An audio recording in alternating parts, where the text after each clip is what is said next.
She is the Undersecretary of the Department of Economy, Planning and Development, or DEPDEV, where she plays a key role in shaping the Philippines' development agenda and innovation policy. Under her leadership, DEPDEV has prioritized innovation, competitiveness, and integration of empathy and sustainability into national development strategies, ensuring that economic progress benefits all Filipinos. With us now for more is DEPDEV Undersecretary Rosemarie Edillon. Good to see you. Usec Rose, welcome to the program. Yes, thank you for having me here, Cathy. All right, so let's take it from third quarter GDP. Yes. Came as quite of a shock at 4%, That's right. far worse than forecast and any of the analysts and economists that we've surveyed. And corruption has started to show up in the numbers. So how much more is there to go? Yeah, so for the fourth quarter GDP, the growth came out at 4%.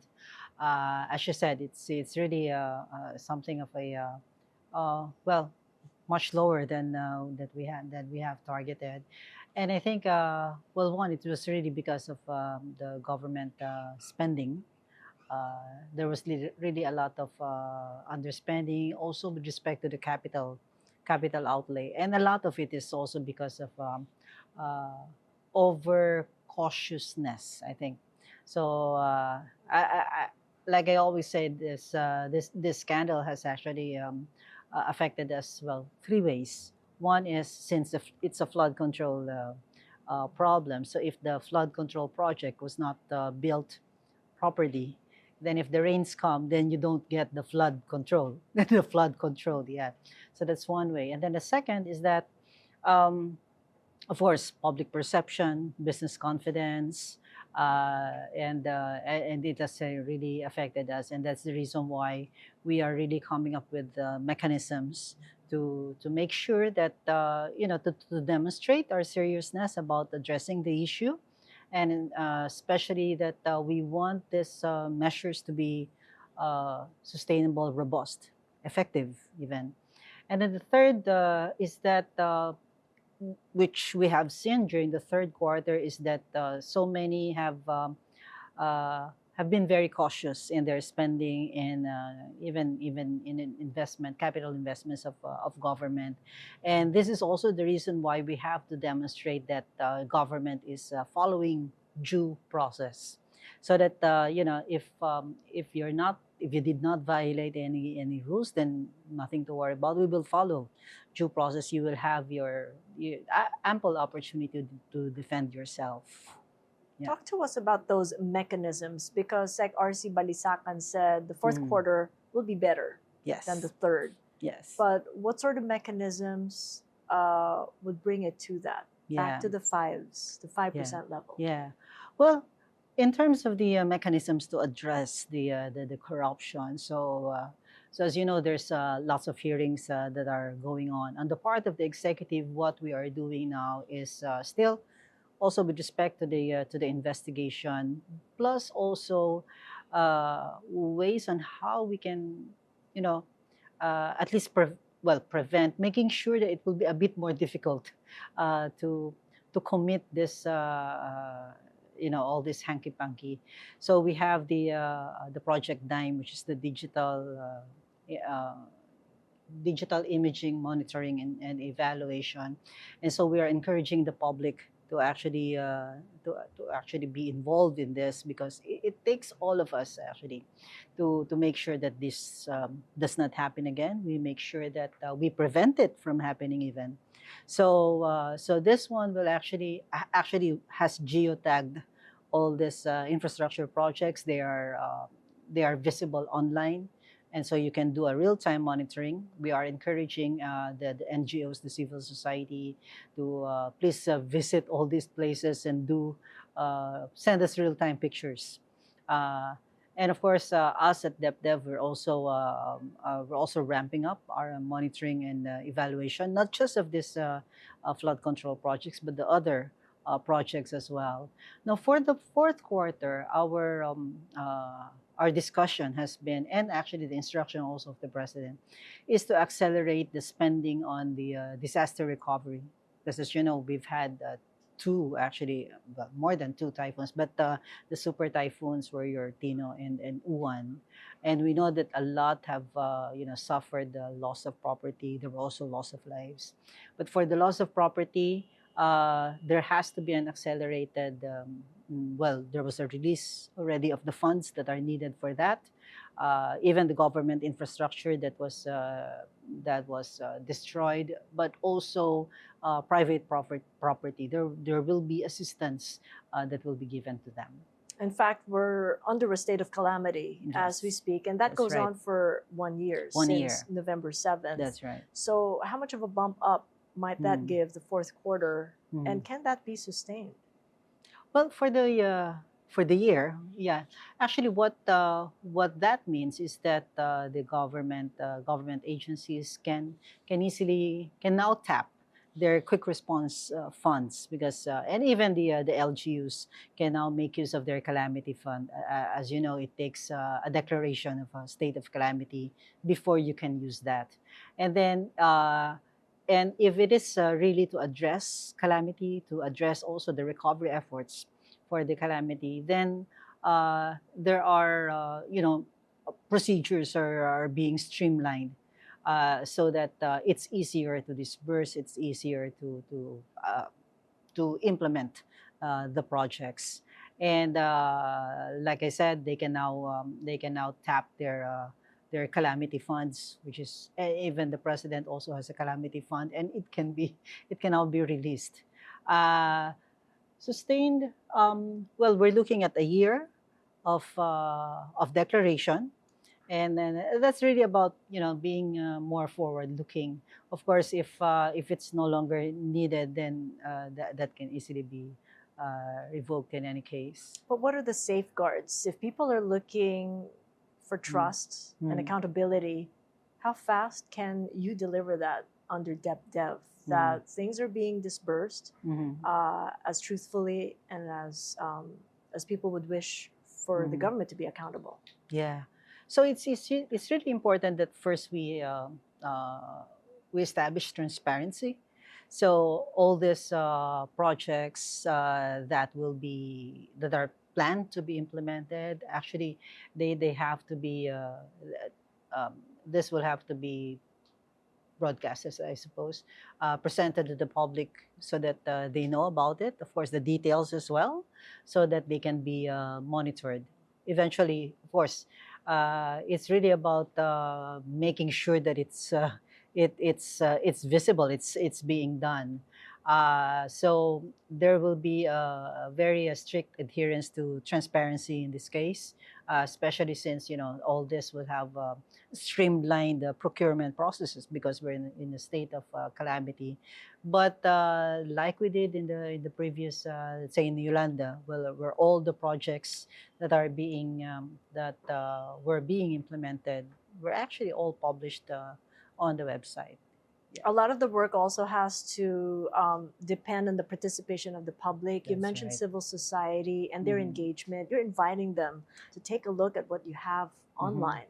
Yes. But in your opinion, are they? They've lost the trust in government, and consumer trust has fallen. Recent data show they're not spending as much. And if they're spending, they're only spending for what they need. That's right. That's right. Actually, for civil society, I think this is really the time for them to step up. I think we have already some quick wins here. Like we now have the plan to live stream even the BICAM hearings of the budget. That hasn't been done before. So we now have they are actually being invited to also participate in the budget hearings. So again, so these are the quick wins. I suggest that they don't lose heart, because this is really the time that everybody should realize that this is a serious issue. It requires more than the government to address it. So all of society should actually chime in. How do you address, though, foreign investor loss of trust? We've seen the FDIs, they've gone to their lowest in as many months. Yeah. How do you talk to them and address the issue? Yeah, we just had a meeting actually earlier with a foreign bank. And we said that I think for investors, they have a longer term view. And therefore, to them, it's really about our prospects going forward. And so we, we tell them that with respect to this issue, we're really taking concrete steps to make sure that they are addressed squarely and very effectively, and that these measures are really for the long haul. As no, they will be there even beyond this administration. And then we also make sure that we keep our macroeconomic fundamentals sound. So inflation is actually down, employment is okay, we have a robust labor market, and the fiscal deficit, we are actually keeping to the targets with respect to fiscal discipline. So I think with respect to the legislative agenda, we just published, we just released the IRR of the Konektadong Pinoy, which will which will actually democratize again the access to digital connectivity. We are doing a lot to make sure that we increase our capacity to grow, and we think that the prospects of our country for faster growth will actually be uh, it will actually be there. It will be much better. How do you make them see beyond protest rallies? Another one's coming up on November 30th, right. and a series have happened over the past few Yeah. weeks, Mhm. really raising political risk. Yes. According to the Yeah. ECGI, Mhm. the Economic Crime and Geopolitics Index has moved us up Mhm. to high risk from Mhm. medium risk in just 2 months. Yeah. I think what they have witnessed in any case would be, well, our democratic institutions are working, so there's really space for society to voice out their concerns, to voice out their indignation about all the scandals happening. But as you can see, they are being kept peaceful. There are rules, actually. There are certain, parameters that it should not lead to sedition. It should not lead, those things. I think we're being clear here. We are actually showing the world that we can do our protests peacefully. We can actually elevate all this all this all this, yeah, indignations against government, and do it in a peaceful way. And like I said, we're seeing that things are being done. So you're having this shake up in the cabinet, cases are being filed. Of course, there will be due process, and I think a lot are also appreciating that due process is being observed. We're not doing a witch hunt here. So I hope that after they have, you know, filtered through the noise, that they will see that this is how it's being done in the Philippines. But what is the risk of actually ending up with a full cycle of seeing crisis happen in countries like Nepal, Mm, maybe even like Sri Lanka, and mhm, getting towards regime change? mhm, What impact does that have on the economy and mhm. its stability and the way that foreign investors look at us? Yeah. Of course, any regime change, if it's not done constitutionally, then of course that will lead to instability, and therefore it could really affect the economy, because it will derail all our efforts on reforms, all our efforts on development. But I think what we are trying to show here is that um, the bureaucracy, the civil service uh, remains committed to making sure that that development remains on track. We want to make sure that we get to have we get to achieve our ambition, pa rin. Yeah, despite all this noise. And we're seeing actually that our, like I said, our institutions are working. Uh, some of the government institutions are probably, I think, some of them, have failed us, but not entirely. As you can see, it's still schools remain open, services remain are still being delivered. Uh, we're able to. I hope that everybody will be able to sift through this and see that, especially civil society, has actually been. They have really played a part in making sure that we will get through this much better than we entered it. When you have a cabinet revamp that has the finance secretary, now Mm. Frederico, saying that there will be corrective actions that Mm. must be taken to fix the Mm. country's fiscal position, what does that mean then? Given that our revenues are well below target because of the paralysis Mm. in public spending Mm. since the anomalous flood control projects issue. Mm. Uh, well, with respect to the paralysis, it's actually to do only with one agency, and then with respect to the capital spending, and I think that's already being rectified as we speak. Like I said, I think there's still some just having a walk back with respect to certain flood control projects, of course, but with respect to the other spending, especially to do with the disaster recovery, then that has to proceed.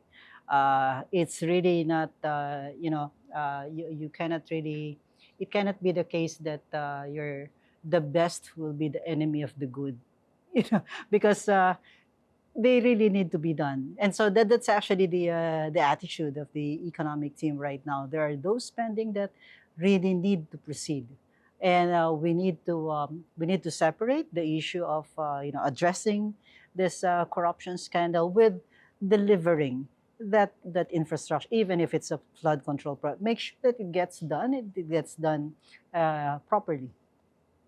When we take a look at ASEAN and being part of the sub-region, BPI lead economist Juneri has said that the Philippines could fall further and farther away behind their neighbors if public spending issues continue to divert away from economic reforms. He gave some numbers here saying it'll take 2 years to catch up with Vietnam, 4 years with Indonesia, 14 years with Thailand, 26 years with Malaysia, and 70 years with Singapore. Mhm.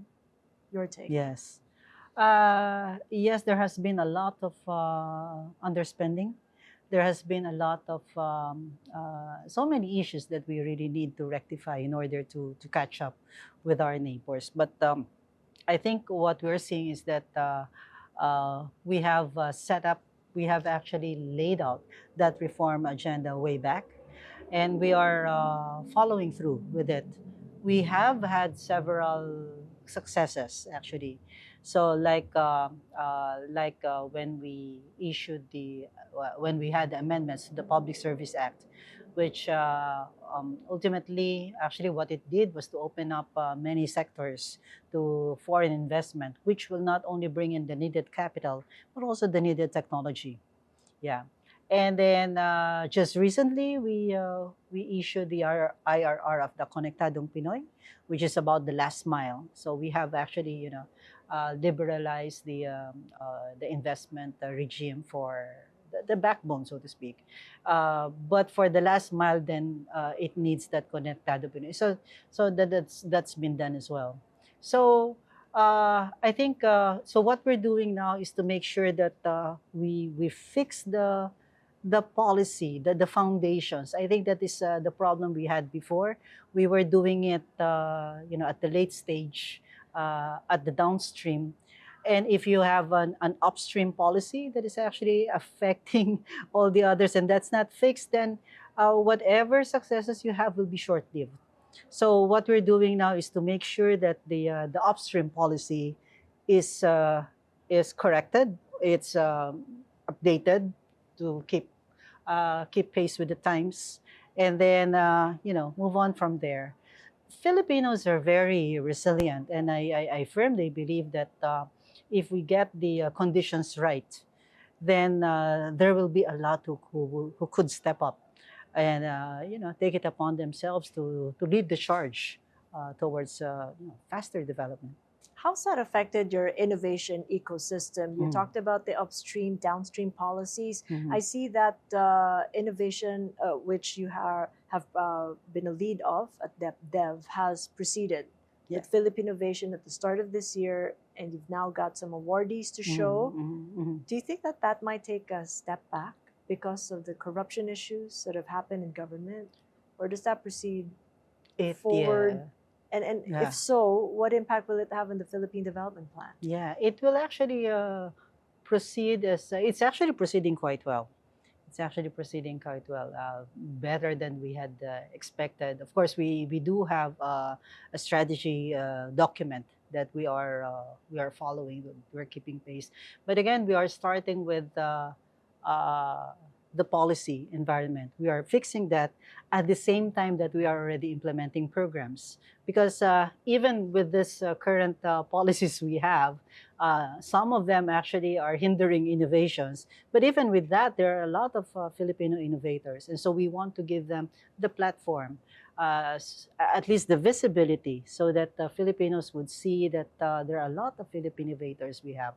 But we are also making sure that we address all these policy barriers. We just had a meeting last week with the president where we presented certain measures that we think could address issues to do with the ease of business registration, the ease of business permit renewal, and then the business exit. And so, so, so there were a lot of discussions, and we came up with there were some directives from the president, and we are ready to finalize before the end of this year. So we're hoping some of them will require legislation, but we're hoping that pretty soon we will fix this, because a big part of innovation is really the commercialization. You need to be able to connect to the market so that there would be impact. Of course, the innovation has to do with improving the quality of life, improving inclusiveness of development, but eventually you need to bring it to the market. And therefore, business permit registration, renewal, really has to be very efficient so that they are encouraged, so that they don't get, frustrated with all this red tape. And so, yes, we hope that pretty soon we will fix that part, and then it will be a better environment for Philippine innovators. Could tighter or tightened budget going into next year impact your innovation strategies? Well, no, because the innovation is actually also a priority, even of the legislative. Uh, the the sponsor actually of the Philippine Innovation Act is Senator Win. So now that he is the chair of the Committee on Finance, he's really making sure that it is properly funded. And we actually we actually submit to Congress a progress report on the Philippine Innovation Act, so that it's also our way of holding ourselves accountable. It's also their way of seeing that there's progress being made, but we need more resources to make sure that we get to really produce the results that we want. We'll be speaking with one of the innovators that won Filipinovation as we speak with one of them, one of the 5 winners of the 15 finalists of the inaugural Presidential Filipinovation Awards. We'll be back after the break. With me still is DEPDEV Undersecretary Rosemarie Edillon, and joining us now, one of the 5 winners out of the 15 finalists of the inaugural Presidential Filipinovation Awards. She is a purpose-driven leader, educator, and entrepreneur with 24 years of experience in the hospitality and travel industry. As the COO of Edify Training Programs, Inc., and CEO of Planes and Places Travel, she has dedicated her leadership to transforming education and career development through meaningful travel, global exposure, and real-world learning. Please welcome Vanessa Villanueva-Popillo. Good to have you with us, Vanessa, and congratulations on your win. Thank you so much. Thanks for having me. So what was it like? Top 15 and then top 5? Almost sounds like the Miss Universe. Yeah, I'm still in cloud Eliminations. 9. It's really awesome and unbelievable to be able to win against 181 competitors. 181 competitors, Yeah. and this is all innovation driven, and you're in Yeah. education. Yes, So from where different, are you coming from then? education. Mhm.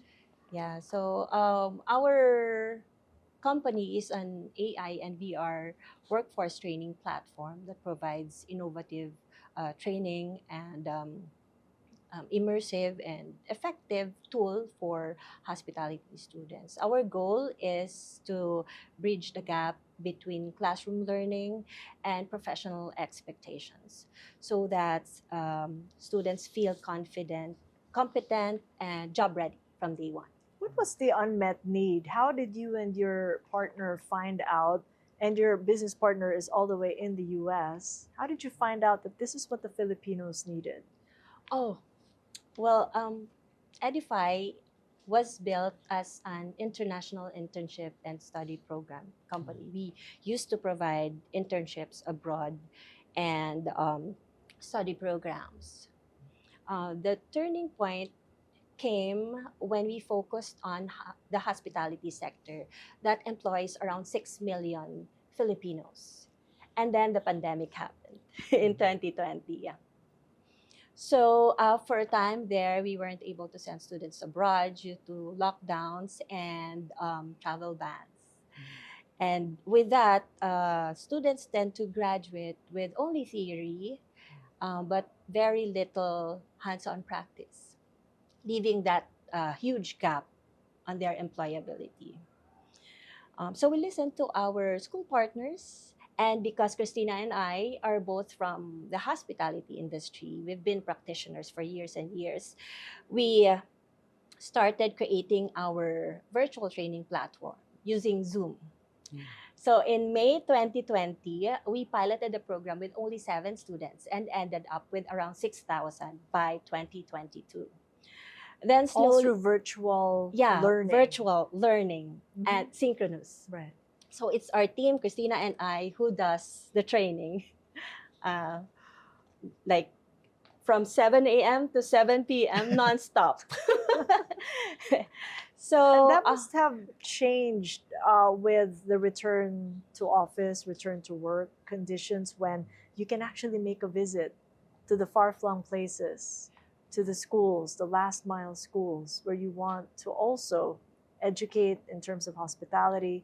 What was that like? What were the stories behind the journeys into getting into places where there's no connectivity and you had to make do with what you had and propagate the learning? yeah, because we kept meeting smart Filipino students all over the Philippines because we already have partners uh, in different islands. So we really wanted to reach out to them. Like the Philippines being an archipelago, we have different islands and mountains and valleys where the schools are. I know that your team had visited Catanduanes. It's Yeah, very yeah. interesting because it was a long journey and they had no connectivity, and yet you Yeah. were able to deliver the learning. Yes, yes. How did you do that? Yes, that's one of our pilot programs. That's with nutrition and dietetics students in Catanduanes. So what our team does is we bring the workplace to them so that they no longer have to travel. Like since a lot of schools in the Philippines are in the islands, we try to break that barrier of logistics and costs. Um, with a regular internship or training, they spend like 20,000 to 80,000 depending on how long the training will be. But with our training platform, they will only pay 2,500 to 8,000 pesos for 1 year of training. And if there's no connectivity, what Um, is the alternative? Yeah, we use Starlink. Starlink is part of our smart classroom so that there won't be any problem with connectivity wherever they are. So, Usec, I'm seeing here innovation as an enabler of anything and everything that has to do with big multiplier effects, and hospitality is one of them. Was Edify a clear winner when you went through the stack of thousands of applicants all throughout the Philippines for Yes, Filipinovation? actually, it was really a difficult decision because there were many of them were equally strong contenders to the Filipinovation.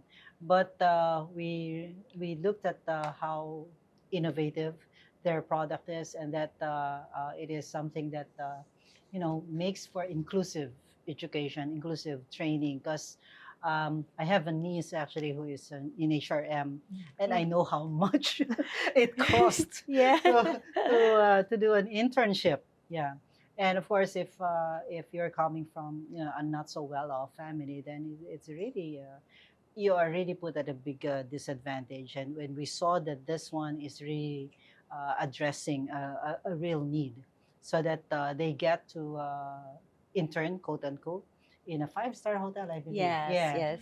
without having to And live there. yeah, and the Their virtual schools. Yeah, environment. the environment is actually the virtual, and they recreate a five-star hotel environment.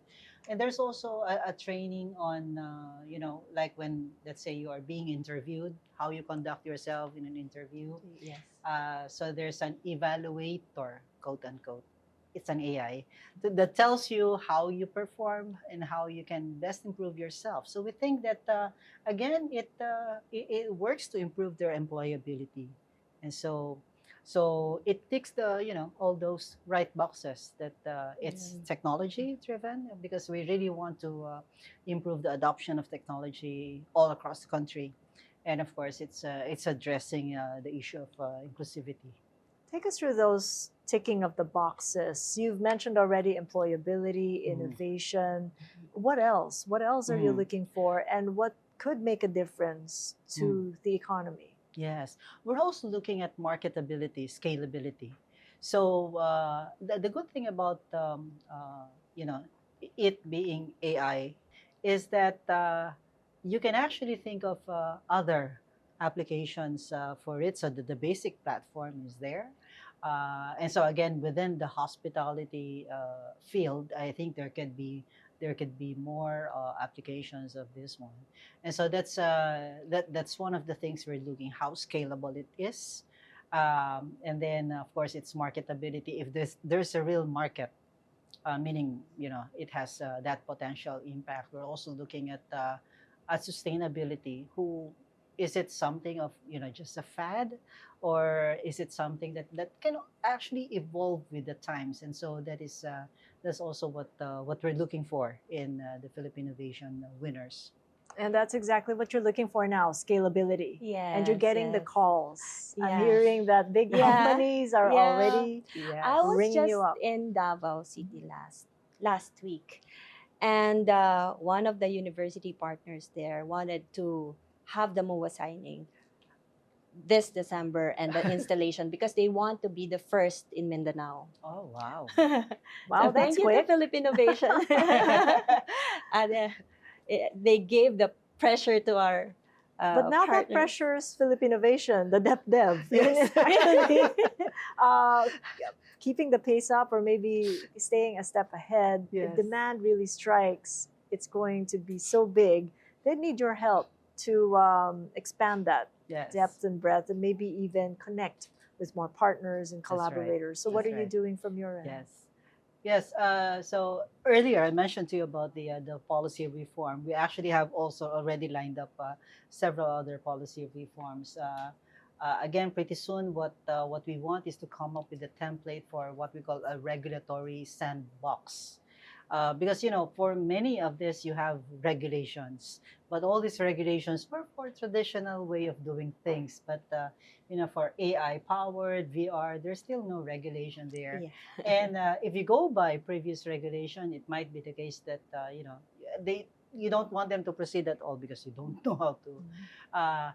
Case in point, for instance, when Uber first came in, so we don't know what is this. So it's a taxi. It's supposed to be there's supposed to be a meter. There's supposed to be no. And so what happened? They just upped and left.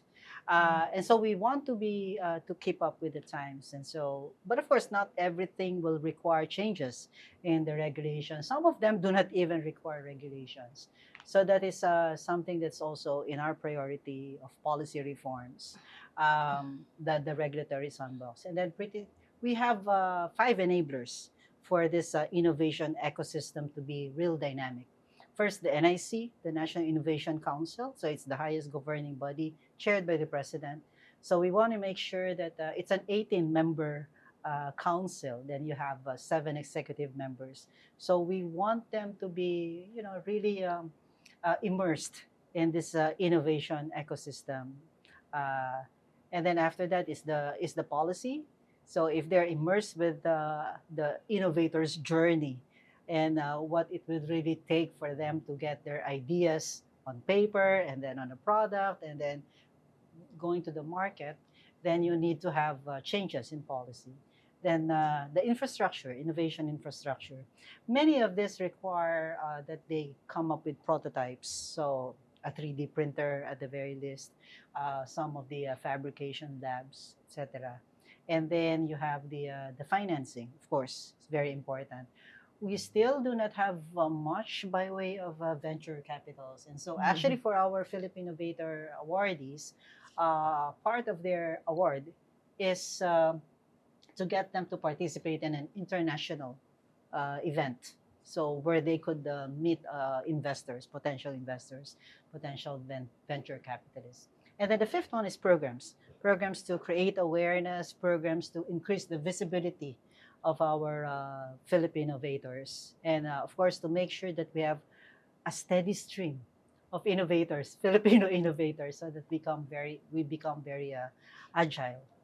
When Yeah. we speak about innovation governance and the way we're coming from this huge challenge of governance issues in government, That's right. where do we bridge the gap then? If innovation will be taking the lead, putting things right in the economy, Yeah. where do we start and how do we get people to actually want in?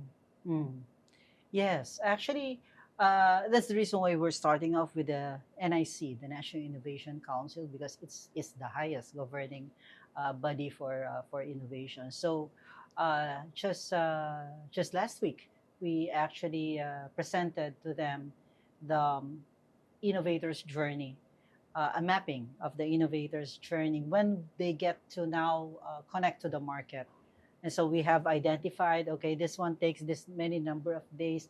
This one, it's supposed to be done online because there are already online applications. But more than 70% still does it fully in person. Why? Because poor connectivity. You know, you need to be able to present these numbers to the president, the realities, and so that we can address them at the root. So now, with respect to, I think, with respect to this issue on corruption, it's really important that, well, first and foremost, you get them on the same page that we want to push innovation.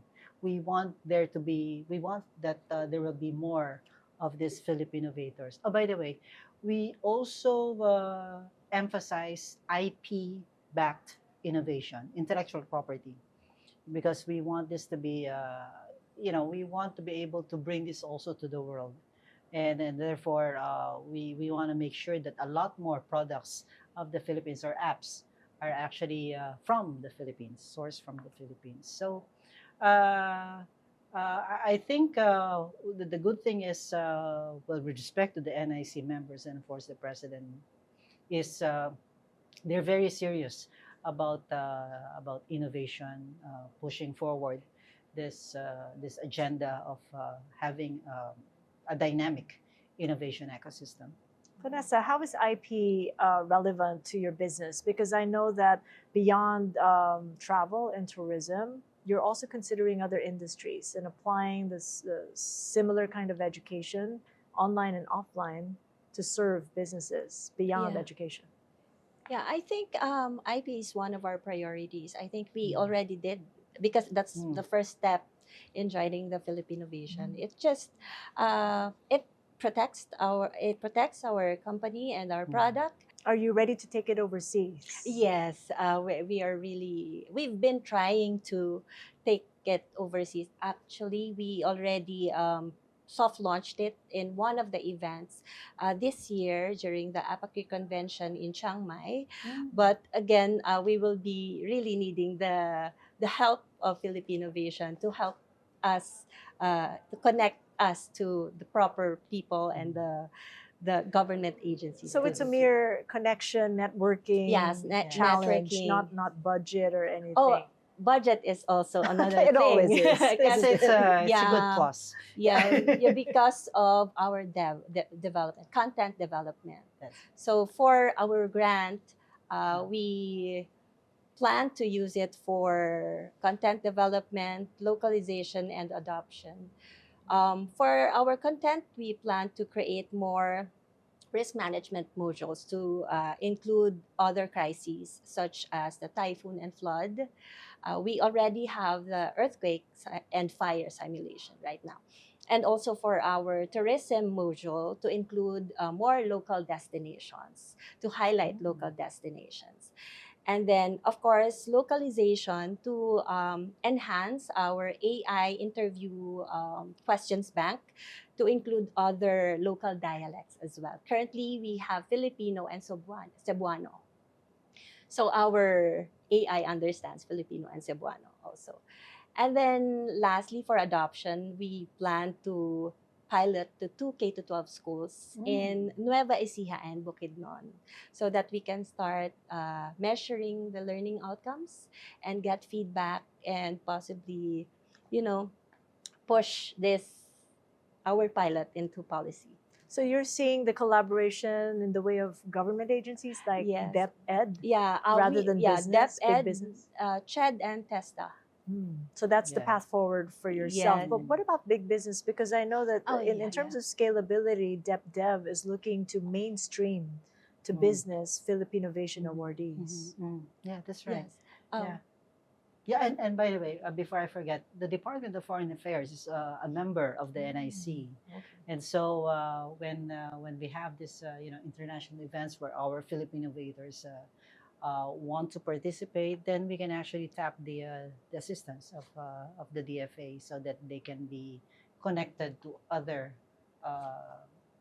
partners probably. Yeah. Business sector, are they Oh interested? yes. Oh yes. Actually, yes. in this Filipinovation, we have coaches and mentors. So for the subnational competition, they were given like 2 days of coaching and Yeah, 2 mentoring. days.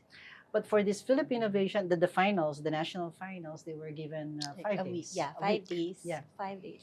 And we tapped the private sector, and they were all very willing. They were actually lining up to, Yeah. to volunteer. Mhm. Yeah.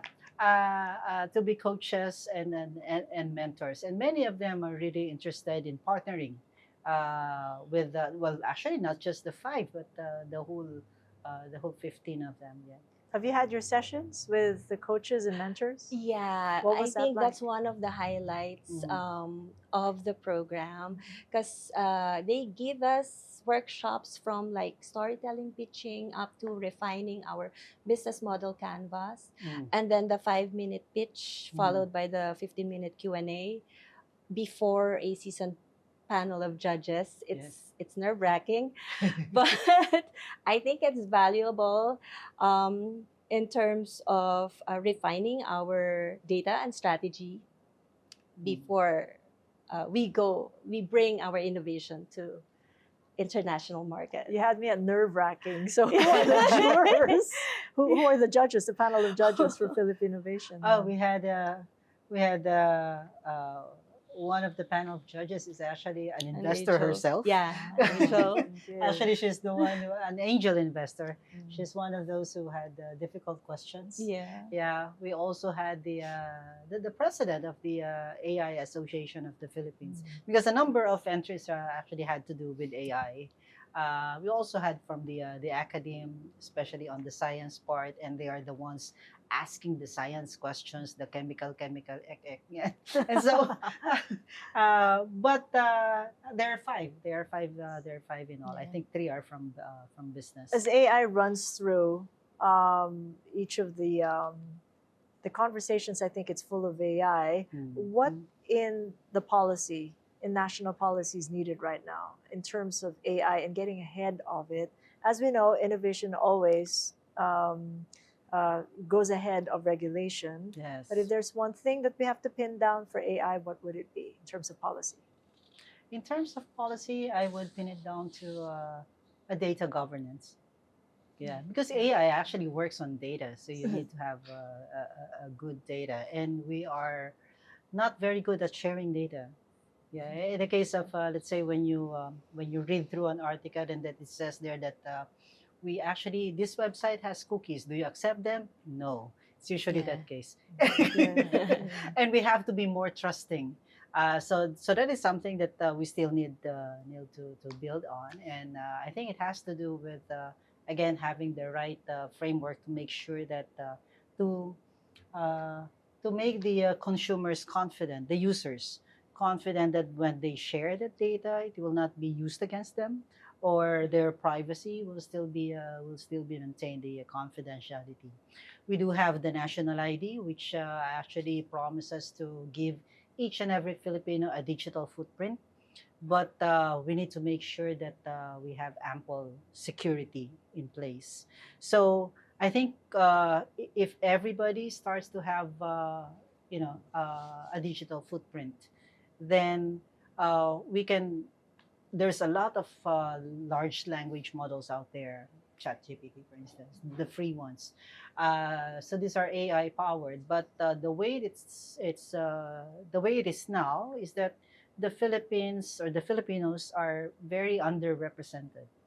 Yeah, we don't have our medical data are still uh, not digitalized. We still have Mhm. a lot of paper, pen and paper forms. So this needs to change if we want to really um, if we want AI to really work well for us. Do you think the corruption challenge we face now will speed up adoption for AI and its Yes, acceptability that's amongst the right. citizenry? Yeah, so we're already talking about making sure that there's traceability of these projects from the time that it's proposed.